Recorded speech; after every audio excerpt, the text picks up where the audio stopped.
I've been noticing the amount of apartment buildings and stuff going up. They're closer and closer together. In my town, at least. Oh, check out the purple lights at the church. That church has all purple lights. That's kind of weird. I mean, they are. At night, it looks creepy as hell. The Kingsway, Vancouver Church, all purpled out. And look what's on the other side is a massively close, packed together apartment buildings. The area I live here in Vancouver, this used to be kind of a semi-rural farming type of area. There were farms everywhere. Farmhouses, big fields, cows, chickens, growing corn, growing whatever, all kinds of crops. This is where our fields are now. There are warehouses. This giant warehouse just went in here. They're all over town. There are giant warehouses covering what used to be fields and giant apartment complexes covering what used to be fields and farms. Like, we have no need for fields and farms anymore. What we need is giant warehouses and apartment complexes. And I just get this, you could call me a conspiracy theorist, because I am. But conspiracy theorist just means somebody who observes what's going on around them and then kind of pieces together possibilities of what it may mean. What I've noticed is that our farms and our fields are being completely eliminated. There's no new farms going in around here. It's like pretty soon there will be no fields left to grow crops in this area. It's going to be nothing but warehouses and apartment complexes, with the population being packed all close together into these little areas for some reason. And if it's not apartments, if they're townhouses, they're like those ones, over there. No yards, no area to even put a little garden in, just walls up against walls. And all the parks around here have been made smaller or just gotten rid of completely. This is a wetland area here, and you can't probably see it because it's so rainy, but this was a wetland area, and somehow they needed to bring in college students and tear up the wetland and then re-wetland it and then call it a wetland. Oh, we made this into a wetland. Well, it was already a wetland. It was a natural wetland. Now it's an artificial wetland. But, I guess that's good that there's something of nature left. But it's definitely not going to be useful for growing anything because it's marshy. It's like there's a big push on to concentrate the population into smaller and smaller areas. The rural areas out of town are becoming less and less populated. All that land is being bought up by some kind of gigantic conglomerates. And the people who used to live there are slowly trickling into the cities, and they're concentrated into these apartment complexes, storage units and apartment complexes and whatnot. And I just can't help but get the feeling it's kind of like, I feel like there's somebody like standing over there with a shotgun, and they're gonna blast the people, and they're like, okay, everybody, move a little closer together. We want you all in one little spot. Boom, so they can get you with one shot. I mean, maybe I'm a little too negative or being a little paranoid, but that is really the feeling I get. I get the feeling that through economic means and through the influence and power of the big corporations and the government, we're being herded and cajoled into these smaller and smaller areas. And that's not healthy for anybody. It's not better for, providing services. It's not better in any way. Concentrating people into one area just causes problems. It's only through diversity and being spread out that things are okay. You put everybody into one spot and suddenly you've got to get all of this food and all of this into one place. You got to get all the waste back out of it. You've got area with, that needs all of this energy concentrated into one spot in order for people to manage to live there. And it's bad for the environment, and it's bad for the people. I mean, people should have a little bit of space around. They shouldn't be just packed into elbow to elbow with everybody all the time and just accept that that's normal. It's kind of scary, And granted, I'm a conspiracy theorist, but the conspiracy theorists have been proven to be right every step of the way so far. It was a conspiracy theory, a long time ago that, what's a good example? I don't know, I'm drawing a blank on a good example. There's a lot of conspiracy theories over the years that have proven themselves to, apparently be true.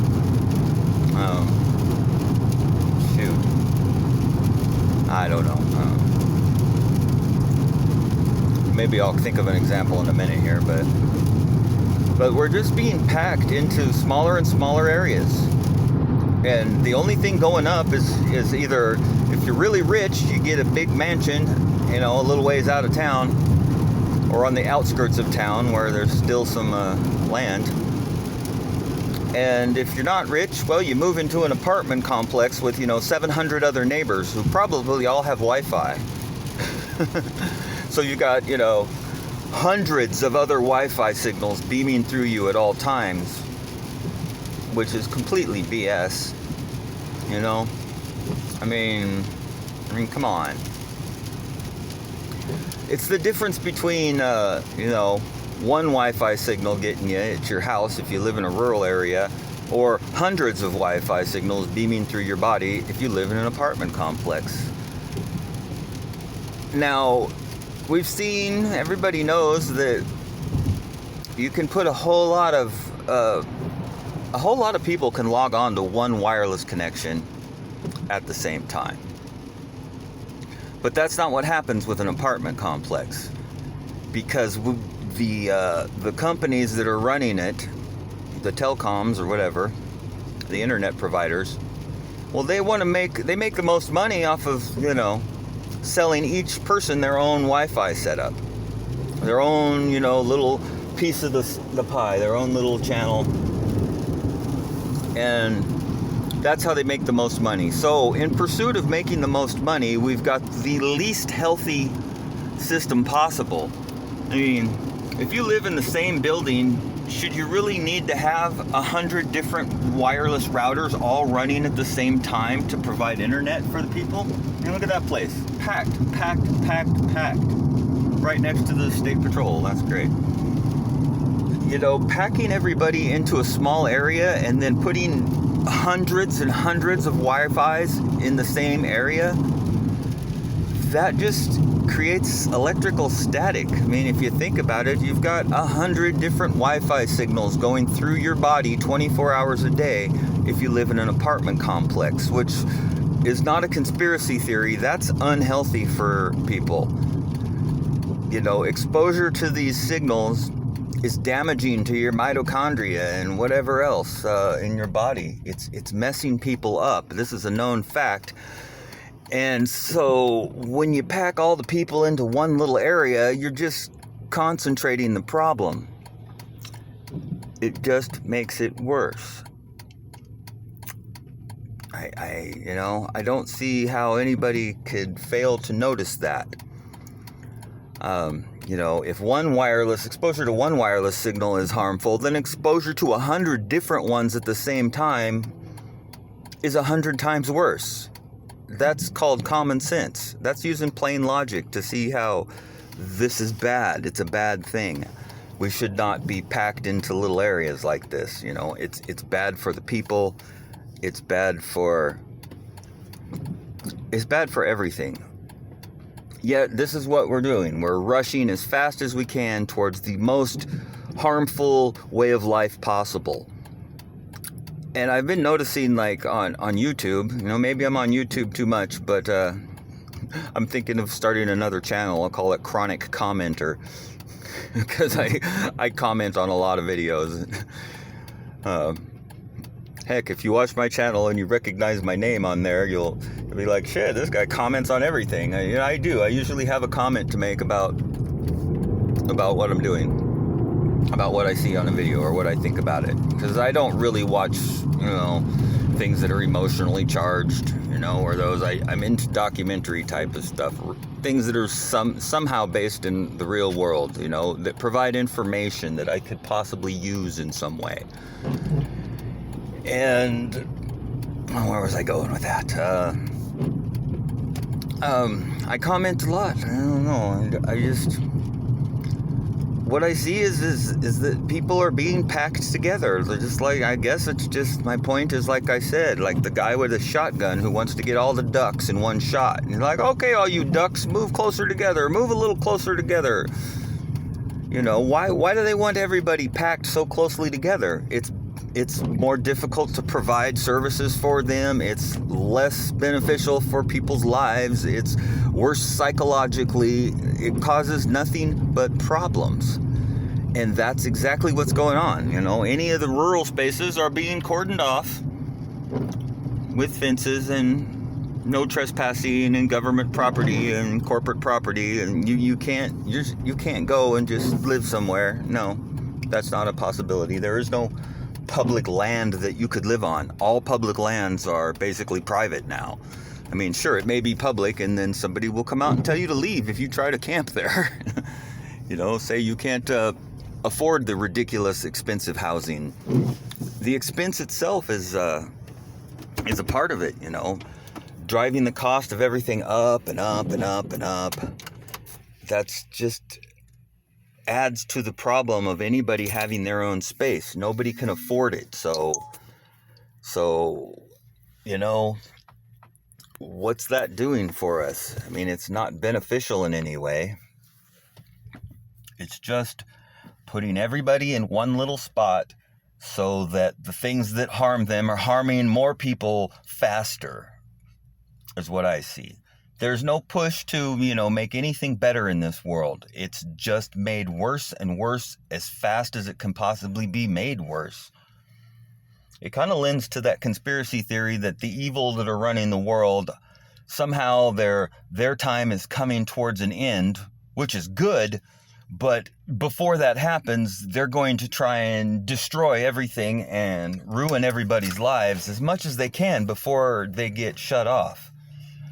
And I hope they get shut off so that people can move back out into the rural areas again. But if we adopt the system that's being put in place for us, we won't be able to do that because, this is private corporate land. You're not supposed to be here and you can't go here. And at this point, it's like between the aerosol spraying program and probably a whole bunch of black ops programs that are going on at the same time, even if one was able to survive out in the wilderness, let's say, even if you were brought up in the rural place, you grew up in, middle of Colorado or Montana or something, and your family hunted and you're a hunter and you're good at it, you can't go in the woods and survive now. There's not enough wildlife left to survive.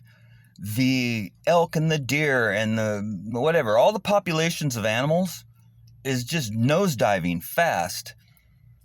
Aerosol spraying is going on everywhere. They're spraying the entire country from, where I've personally seen it, from the Rocky Mountains to the Pacific Ocean, Washington, Oregon, is sprayed almost every day.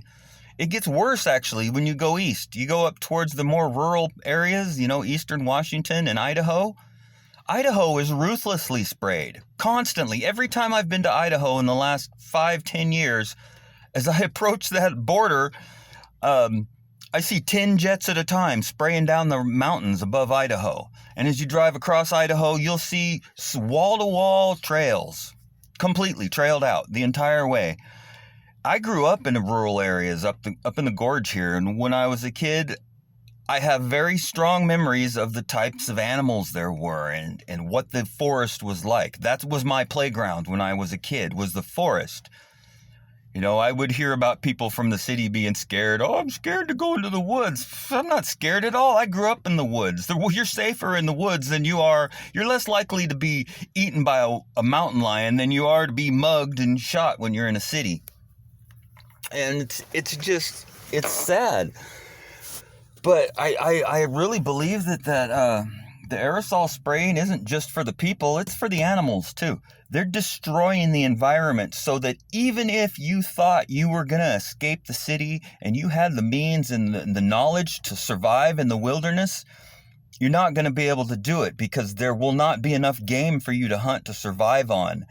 And you won't be able to grow enough crops to just survive on vegetables and, fruits and stuff. And all the good areas are basically been taken up by corporations, and they're fencing them off and putting some sort of warehouse or compound or plant on those areas. If you thought you could survive in the niche areas, you won't be able to. There'll be nothing to eat. The forests are dead. I mean, it makes me sad. I go into the forest because that's where I grew up, and I can't go more than a couple months without taking a day and driving up into the mountains, way into the mountains, until I've got no cell phone signal. But Papa Trump was, on all his wiseness, spent $87 billion in his last term to put Wi-Fi into all those rural areas. So thanks a lot, Papa Trump. That's a great call. You won't be able to escape the signal pretty soon. The spraying is not slowing down. It's just getting worse.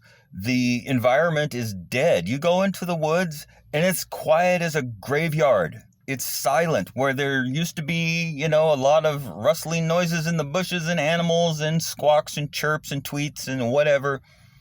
It's just not there anymore. Even in the summertime. I go up there in the summertime and you could hear a pin drop because there's nothing. It sounds like nothing is alive. The only thing you find up there living is some weird bugs, and bugs that weren't there years ago. Strange invasive species or something. That's just part and parcel with, hey, everybody, line up a little closer together, get a little closer together. Everybody, scoot them people in a little closer together. We got something big planned for you. I don't know, that's what I see. I got to pick up some oil for my daughter's car so she don't blow it up. She don't check the oil frequently enough. But, it's just, that's what I see happening. And it's pretty scary, really. I wish I grew up in a rural area, and compared to most people, I'm pretty hip about, survival in the wilderness, and I couldn't do it. I wouldn't survive out there.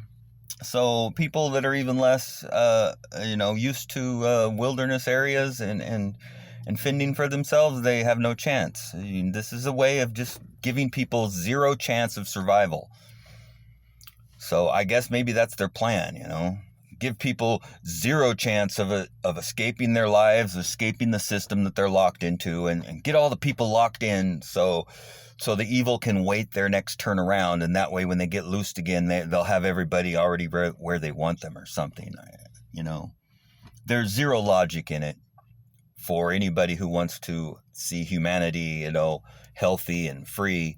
There's obviously zero concern for being healthy or being free. Yet every ad on the YouTube that pops up now is for a health plan, for some sort of health plan. Oh yeah, totally trust your doctors in your system and get in on some of this healthcare stuff. Get yourself some new prescriptions and then everything will be fine, right? There's nothing but insurance companies and healthcare providers and insurance companies. If you noticed, all the ads are basically for entertainment, healthcare, and insurance, and that's the only people that have any money enough to advertise. Apparently, is healthcare, conglomerates and insurance companies. Yeah, the insurance company is really looking out for our best interest, right? I don't know. It's pretty sad, I don't know how people fail to notice that they're being cajoled and forced by all these different means into a smaller and smaller area. It's not to make everything better, that's for sure.